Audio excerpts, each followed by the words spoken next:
sedikit meluruskan menambahkan yang tadi Prof. Fahmi katakan. Ada tiga kejadian yang harus kita simpulkan memang pimpinan tertinggi waktu itu tidak niat. Tidak niat. Nomor satu, ketika audit hampir selesai, saya dipanggil di dalam ruangan sudah ada 2 menteri yang lain. Saya diperingati apakah audit akan diteruskan atau tidak. Saya mengatakan, Pak Presiden, Bapak sudah janji mau menghapus mafia. Jadi 2 menteri yang lain memberi peringatan, jangan terlalu keras sama mafia, nanti memukul balik. Saya ngotot dengan mengatakan Bapak sudah janji dan audit sudah mau selesai gitu. Itu satu. Yang kedua, kenapa? Seorang menteri bercerita bahwa dipanggil oleh Pak Luhut Panjaitan. Kemudian di sana sudah ada Novanto dan diminta untuk menghentikan audit itu. Itu pasti ada persekongkolan tingkat tinggi gitu. Nah, yang ketiga, ketika audit sudah selesai, kan ada peristiwa satunya Papa minta saham, satu lagi mau melaporkan ke KPK kan. Saya ditelepon oleh Presiden supaya menerima utusan dari beliau, namanya Teten Mas Duki. Nah, Teten menemui saya jam 9:30 malam, mengatakan yang laporan ke KPK ditunda dulu. Yang diurus sekarang adalah ke MKD. Jadi memang ada tahapan-tahapan yang nyata-nyata menghalangi proses itu. Sekarang adalah menjadi pertaruhan besar bagi pemimpin baru. Kalau betul-betul mau menyelesaikan ini, selesaikan. Dan jalannya banyak, apalagi sudah disiapkan segala macam oleh kejaksaan. Bring me to my knees. Ya, Pak Jokowi nggak mau tahu, nggak mau dengar saya dan Pak Jonan. Kan Pak Jonan dipecat, saya dipanggil ke istana dan saya sudah jelaskan bahwa ini mahal sekali, tidak bisa dibayar. Tapi Pak Jokowi ngotot bisa, karena saya tanya, ini ide siapa sih Pak? Ide saya. Nah, sudah. Jadi ya apa yang sekarang terjadi sudah saya ingatkan, clear di istana juga Pak Jonan sudah bicara sebelum dipecat. Nah, jadi maksud saya ini kan dulunya itu kan Jepang pakai loan, ya kan, bunga 0,01%, ketika dinaikkan 0,5 saja, 1,5 sudah teriak semua karena tidak bisa kita bayar waktu itu. Nah, itu yang membuat analisnya itu dari UGM sama dari UI. Nah, kemudian tiba-tiba diambil Pak Jokowi dikasih ke Cina, yang bantu itu dari PB. Bunganya langsung berubah, hitung-hitungan keuangannya berubah. Tambah saya sudah bilang ya sudahlah, sudah dibangun, mau dibangun niat Presiden begitu ya ditanggung saja. Dan terakhir ketika konsorsium BUMN itu Wika ketuanya, tapi kemudian Wika angkat bendera putih sehingga diserahkan pada kereta api. Waktu itu saya tanyakan lagi kepada beberapa pihak, ini uang dari mana? Kalau uang kereta api tidak akan bisa membayar. Dan dia bilang, oh enggak, ini nanti uangnya lewat dari pemerintah. Nah, saya nggak tahu dari pemerintah maksudnya PBN atau apa. Ya sudah, jadi kereta api hanya cash saja, Pak, kasir saja. Tapi ternyata kan tidak. Tahun lalu pendapatan dari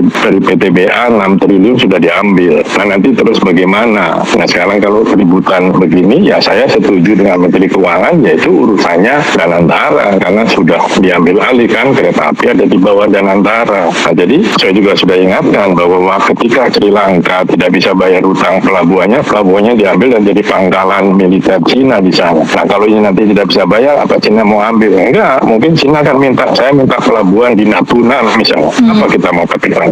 Kan ini hal-hal yang sudah saya ingatkan, lalu kejadian. Terus gimana? Hari ini kan banyak pernyataan saya di YouTube, di mana muncul lagi. Itu sudah lama, dari 5 tahun yang lalu. Jadi ya enjoy saja, saya bilang. Bertanggung jawab Presiden kok. Mungkin masih ada sekarang Pak Luhut, coba tanya aja. Bayangkan, laporan PPATK tahun 2024 itu ada uang korupsi beredar 984 triliun, bukan 900 miliar ya.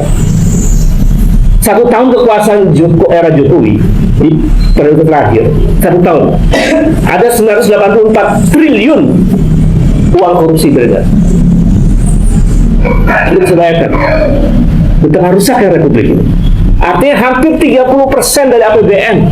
Lo tahu siapa yang menggagalkan 3 periode? Namanya Megawati Soekarno Putri. Ketika Pak Jokowi menghadap kepada Bu Mega meminta restu untuk 3 periode, apa yang beliau bilang? Hati-hati Jok, ini melanggar konstitusi. rakyat akan melawan dengan sendirinya. Saya bukan fansnya Bu Mega. Saya orang yang dari dulu sering mengkritik Bu Mega, Mbak Puan, bahkan PDI Perjuangan. Tetapi pada situasinya saya mengerti bahwa benteng terakhir pada masa itu hanya Ibu Megawati. Kalau nggak ada Bu Megawati lolos itu 3 periode. Disitulah muncul, sebenarnya bukan muncul, mungkin ya nafsu itu sudah ada sejak awal. Ketika orang sudah diberikan kursi yang nikmat, ya kan, itu muncullah nafsu-nafsu manusiawi untuk terus menjabat. Ya, kalau Lukman mungkin belum pernah merasakan bagaimana rasanya menjadi seorang presiden ya, atau nggak usahlah presiden lah, lu jadi komisaris di sebuah perusahaan ya. Ya, semua kenikmatan lu dapat, gaji lu dapat, fasilitas lu dapat, segala macam lu di mana-mana dihormati orang, dipuji-puji orang. Terus kemudian mengerti, paham bahwa tahun depan lu harus mundur dan digantikan oleh orang. Apa yang terjadi? Post power syndrome. Rasa takut untuk kehilangan kekuasaan, rasa takut kehilangan manisnya kekuasaan.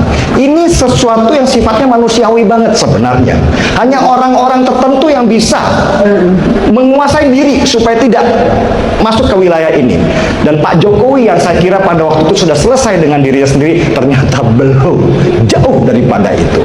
Mulailah kebencian terhadap Bu Mega digaungkan dengan kata-kata mak banteng dan segala macam, bahwa Jokowi itu adalah boneka partai dan segala macam. Itu udah digaungkan di situ sesudah 3 periode itu ditolak oleh Bu Megawati. Saya ingat, dan ingat dibangunnya KIB pada waktu itu, Koalisi Indonesia Bersatu. Pak Jokowi mempromosikan siapa? Ganjar Pranowo, rambut putih, ingat nggak? Ya kan? Saya ingat banget pada waktu itu, saya pikir itulah sinyal. Ternyata saya baru mengerti di belakangan, itu adalah sebuah cara untuk menarik seorang Ganjar Pranowo dari PDI Perjuangan dan menempatkannya sebagai calon presiden di Koalisi Indonesia Bersatu. Tujuannya apa? Menghancurkan yang namanya Megawati Soekarno Putri dengan partainya PDI Perjuangan. Untungnya Ganjar Pranowo itu seorang yang loyal dan setia, tidak terpengaruh. Dari situ saya mengerti karakternya, ya kan. Gagal 3 periode, Ganjar hancur PDI Perjuangan. Ini sebenarnya adalah kepanikan yang dilakukan oleh seorang Pak Jokowi ketika dia tidak berhasil menuju apa yang dia inginkan. Makanya keluar kata-katanya Andi Wijayanto pada waktu itu, yang sekarang lagi viral, ya kan. Kalau bisa mengalahkan saya sekarang ini, Anda hebat. Kita akan tunjukkan kehebatan itu di hadapan seorang Jokowi Dodo. Thank you, Pak. Pembukaan sebuah klaim yang mengguncang. Selamat datang pendengar sekalian, kembali bersama kami dalam pembahasan mendalam yang akan mengulas satu topik paling kontroversial dan menyita perhatian publik belakangan ini. Topik kita kali ini sangat berat, menyentuh isu kepercayaan, integritas, dan nama baik seorang pemimpin negara kita. Berita dan klaim yang beredar menyebutkan ada penilaian internasional yang menempatkan salah satu presiden Indonesia, yaitu Bapak Joko Widodo, sebagai presiden ke-7 paling korup di dunia. Klaim ini langsung meledak menjadi perbincangan panas. Di satu sisi, banyak pihak yang meyakini dan menguatkan penilaian tersebut, menyebutnya sebagai bukti nyata manajemen pemerintahan yang penuh ketidakberesan. Namun di sisi lain, penolakan keras dan pembelaan kuat juga muncul, menyebut penilaian itu tidak berdasar, berbau politik, dan tidak sah secara metodologi. Selama kurang lebih 14 menit ke depan, kita akan bedah tuntas dari mana asal penilaian ini, apa dasar dan ukuran yang digunakan, apa saja tuduhan dan dugaan korupsi yang dikaitkan dengan masa pemerintahan beliau, bagaimana tanggapan pemerintah, para ahli, dan masyarakat, serta sejauh mana kebenaran dan dampak dari klaim besar ini bagi nama baik bangsa Indonesia. Jam 1:10 menit, jam 2:45 menit. Asal mula klaim, dari mana datangnya penilaian ini? Pertama-tama harus ini sumbernya. Kabar yang menyebut Jokowi menempati urutan ke-7 sebagai pemimpin paling korup di dunia ini bermula dari sebuah laporan atau penilaian yang bebas di media sosial, media asing, dan situs-situs pengamat internasional. Penilaian ini dikaitkan dengan memantau anti korupsi internasional, namun seringkali sumber persisnya diperdebatkan. Pihak yang menyebarkan dan meyakini berita ini merujuk pada data yang mengukur tingkat transparansi, pengelolaan keuangan negara, serta kasus besar yang terjadi selama masa jabatan. Dalam daftar, nama Jokowi disebutkan bersanding dengan nama-nama pemimpin negara lain yang memang sudah lama dikenal bermasalah dengan hukum dan kasus korupsi besar-besaran di negaranya. Penting untuk dicatat sejak awal, lembaga pemantau korupsi paling terkenal dan resmi dunia seperti Transparency International tidak politik. Kembali lagi bersama saya di channel Rahasia Politik. Hari ini, sebelum kita membahas isu panas hari ini, jangan lupa subscribe channel ini dan berikan komentar kalian agar tidak ketinggalan informasi menarik lainnya. Teman-teman, hari ini kita akan membedah sebuah isu yang sangat panas dan menguncang panggung politik nasional.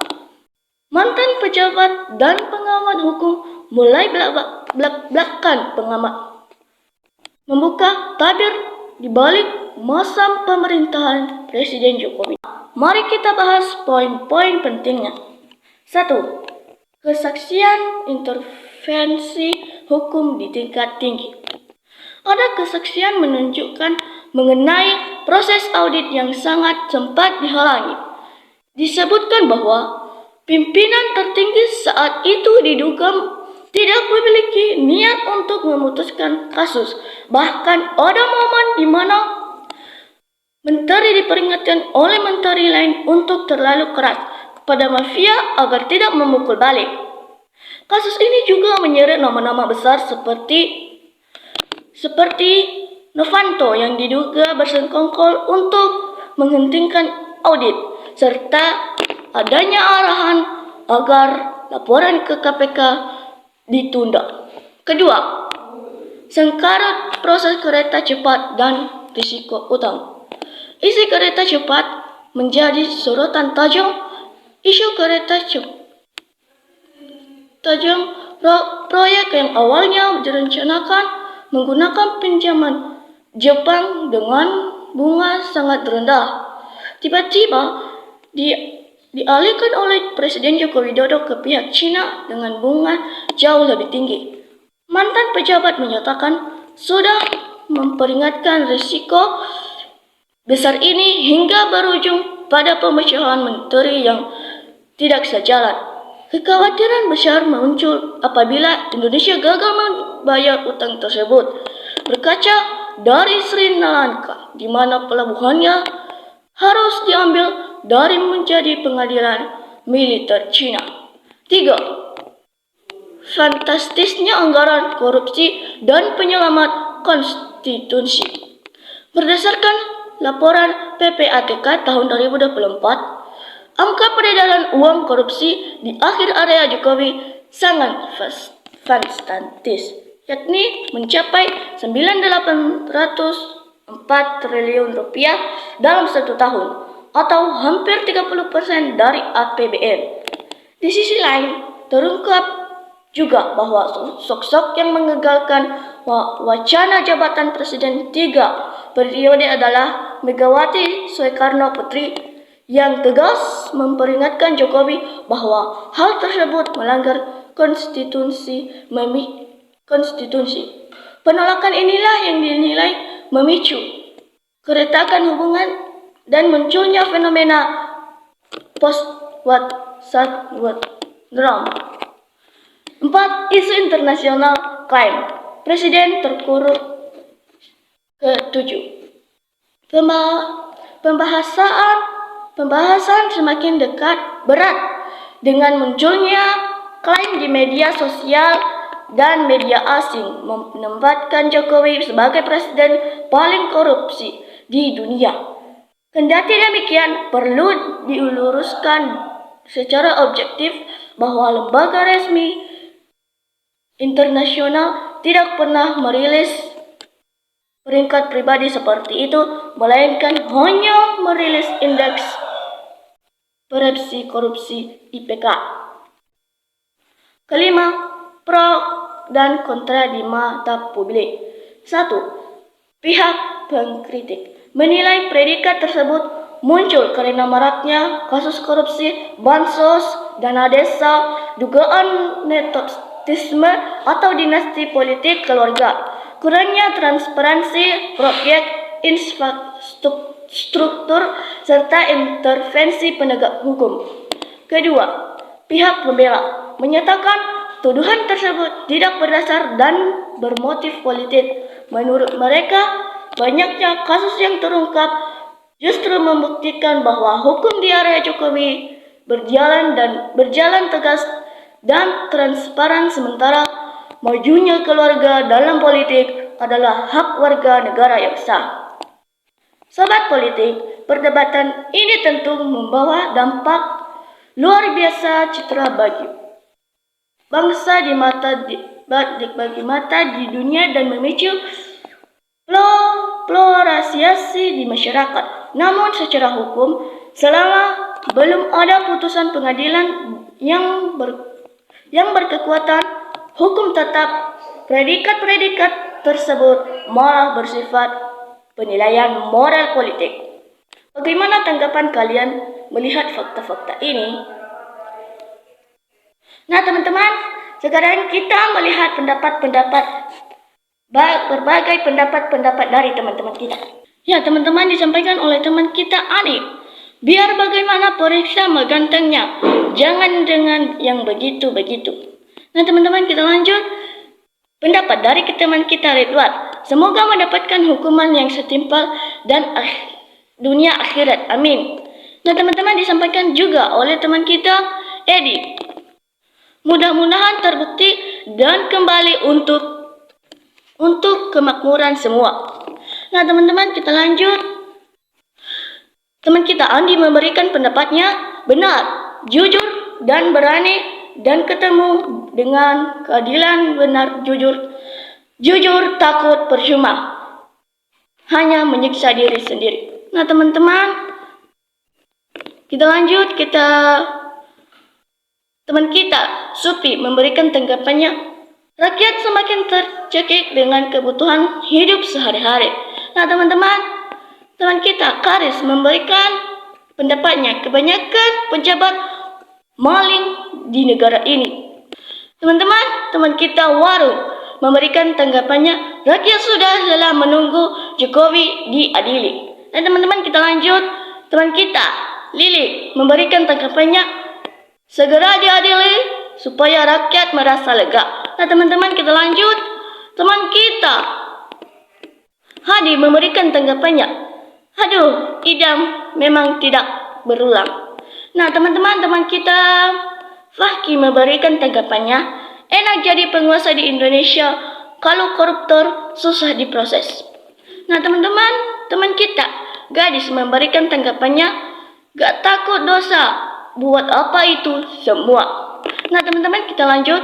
Teman kita Syaindul memberikan tanggapannya, sumber dalih segala korupsi. Nah teman-teman, teman kita Mufi memberikan tanggapannya, Pak Jokowi harus dibawa depan pengadilan demi tegaknya hukum dan kesejahteraan seluruh rakyat Indonesia untuk kemajuan bangsa dan negara.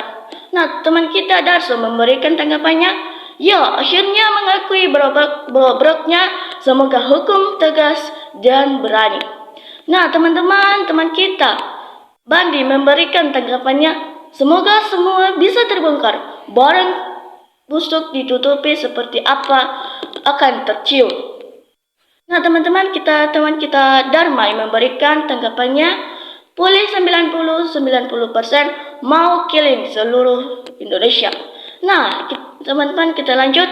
Teman kita Sri Nuryati memberikan tanggapannya, semoga benar adanya, ayo bersatu, hancurkan pengkhianat, mati pun sahih.